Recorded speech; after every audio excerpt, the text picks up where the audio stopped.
കണ്ണൂരിൽ സൂര്യാഘാതമേറ്റ് യുവാവ് മരിച്ചു. പള്ളിപ്പോയിൽ സ്വദേശി സനൽകുമാർ എം ആണ് മരിച്ചത്. വിവരങ്ങളുമായി സന്തോഷ് ചേരുകയാണ്. സന്തോഷ്, എപ്പോഴായിരുന്നു സംഭവം ഉണ്ടായത്? ഇദ്ദേഹം പുറത്തെവിടെയെങ്കിലും നിൽക്കുന്ന സമയത്തായിരുന്നു സൂര്യാഘാതമേറ്റത്?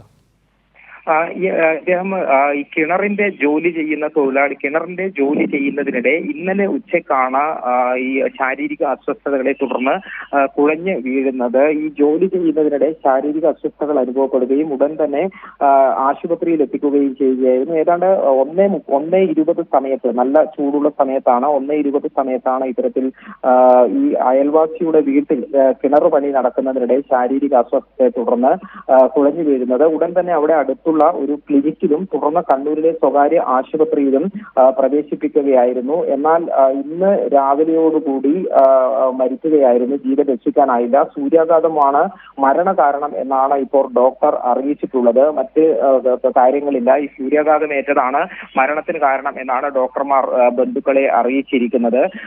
കണ്ണൂരിൽ ഉൾപ്പെടെ കേരളത്തിൽ ഏറ്റവും കൂടുതൽ ചൂട് അനുഭവപ്പെടുന്ന സ്ഥലങ്ങളിൽ ഒന്നുകൂടിയാണ് കണ്ണൂർ.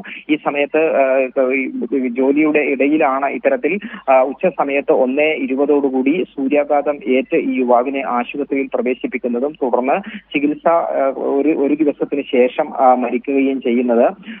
ഈ ഇതുമായി ബന്ധപ്പെട്ട് മുന്നറിയിപ്പുകളെല്ലാം തന്നെ നിലനിൽക്കുന്നുണ്ട്. ഈ സമയത്ത് കടുത്ത ചൂട് അനുഭവപ്പെടുന്നത് കൊണ്ട് തന്നെ സൂര്യാഘാതം ഏൽക്കാനുള്ള സാധ്യതയുണ്ട് എന്നുള്ള തരത്തിലുള്ള മുന്നറിയിപ്പുകളെല്ലാം തന്നെ നിലനിൽക്കുകയും ചെയ്യുന്നുണ്ട്. കഴിഞ്ഞ ഒരാഴ്ചയിലധികമായി കണ്ണൂർ ജില്ലയിലും ഈ രീതിയിൽ കനത്ത ചൂട് തന്നെയാണ് അനുഭവപ്പെടുന്നത്. ചെറിയ രീതിയിലുള്ള സൂര്യാഘാതമേറ്റ സംഭവങ്ങൾ, പല ആളുകൾക്കും ചെറിയ രീതിയിലുള്ള സൂര്യാഘാതമേറ്റ സംഭവങ്ങൾ റിപ്പോർട്ട് ചെയ്യുകയും ചെയ്തിട്ടുണ്ട്. മട്ടന്നൂരിനടുത്ത നെടുവോട്ടുകുന്നിൽ അവിടെ ഒരു വയോധികന് സൂര്യാഘാതമേറ്റ് ഇരു കൈകൾക്കും പൊള്ളലേറ്റ നിലയിൽ ആശുപത്രിയിൽ പ്രവേശിപ്പിക്കുകയും ചെയ്യുന്നുണ്ട്. ഏതായാലും ഈ സൂര്യാഘാതമേറ്റ് ആശുപത്രിയിൽ എത്തിച്ചതിന് പിന്നാലെയാണ് യുവാവിന്റെ അന്ത്യം സംഭവിച്ചത്.